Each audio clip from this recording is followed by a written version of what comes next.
भदौ 23 गतिको त्यो आन्दोलन कसैले त्यसलाई क्रान्ति भने, कसैले अराजकता, कसैले दोषीलाई जेल हालिँदा न्याय भयो भन्दै सामाजिक सञ्जाल रङ्ग्याए। तर आज राष्ट्रिय मानव अधिकार आयोगको प्रतिवेदन सार्वजनिक भएपछि उही भिडभित्र धेरैको स्वर फेरिएको छ। नमस्कार, अपडेट नेपालको विशेष प्रस्तुति सुदर्शन चक्रमा यहाँहरूलाई स्वागत छ।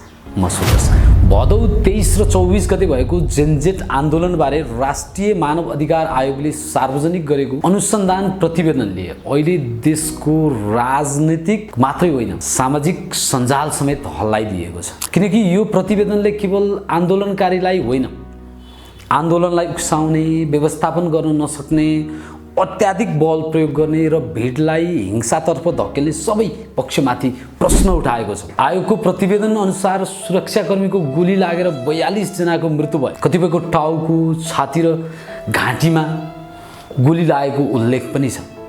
आयोगले प्रयोग गरिएको बल अन्तर्राष्ट्रिय मानव अधिकार सिद्धान्त अनुकूल नरहेको निष्कर्ष निकालेको छ भने मरेको सङ्ख्या 79 जना भनेको छ।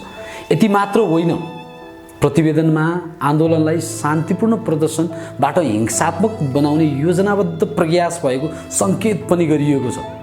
टिओबी लेखिएको कालो टी सर्ट लगाएका समूह, नक्कली प्रहरी, फेसबुक पेज मार्फत विद्यार्थीलाई सडकमा ल्याउने प्रयास, यी सबै कुरा प्रतिवेदनमा उल्लेख छन्। अहिले सबैभन्दा ठुलो बहस केमा छ भने आन्दोलनका नाममा हिंसा कसले गरायो, राज्य किन नियन्त्रण गर्न असफल भयो र निर्दोष नागरिकमाथि गोली किन चल्यो। प्रतिवेदनले पूर्व प्रधानमन्त्रीदेखि बहालवाला सांसद, कन्टेन्ट क्रिएटर, अभियन्ता, आन्दोलनका आयोजक, सुरक्षा निकाय र प्रशासनिक अधिकारीहरूमाथि समेत थप अनुसन्धान र कारबाही सिफारिस गरेको छ। त्यही कारण अहिले रासोपा समर्थक वृत्तमा हलचल छ, किनकि हिजोसम्म न्याय भयो भन्नेहरूलाई आज प्रतिवेदनले नै असहज बनाइदिएको छ। तर अब एकछिन शान्त भएर सोचौँ। यदि दोषी जोसुकै होस्, कारबाही सबैमाथि समान हुनुपर्छ वा पर्दैन? सुशासनको नारा बोकेर आएको शक्ति हो रासोपा। देशमा सबै चोर छन् भन्ने भाषणबाट लोकप्रिय बनेका नेता हुन् बालेन शाह।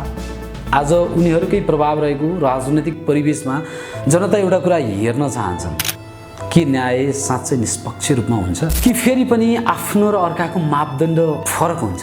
नेपालको इतिहासमा धेरै आन्दोलनहरू भए, धेरै आयोगहरू पनि बने, तर प्रतिवेदनहरू दराजमै थन्किए। तर जेनजेट आन्दोलनपछि भने अवस्था फरक देखिएको छ।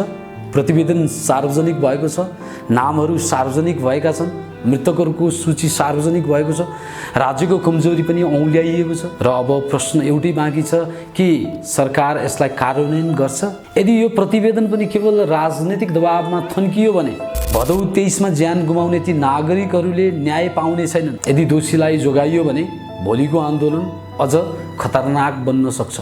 किनकि लोकतन्त्रमा आन्दोलन दबाउन गोली होइन, विश्वास चाहिन्छ। र न्याय भनेको आफ्नालाई बचाउने र अर्कालाई मात्र दोष दिने खेल होइन। न्याय भनेको सत्य जहाँ पुग्छ त्यहाँसम्म पुग्ने साहस हो। अब हेर्न बाँकी छ, यो सरकार इतिहास दोहोऱ्याउँछ कि नयाँ नजिर स्थापित गर्छ। धन्यवाद।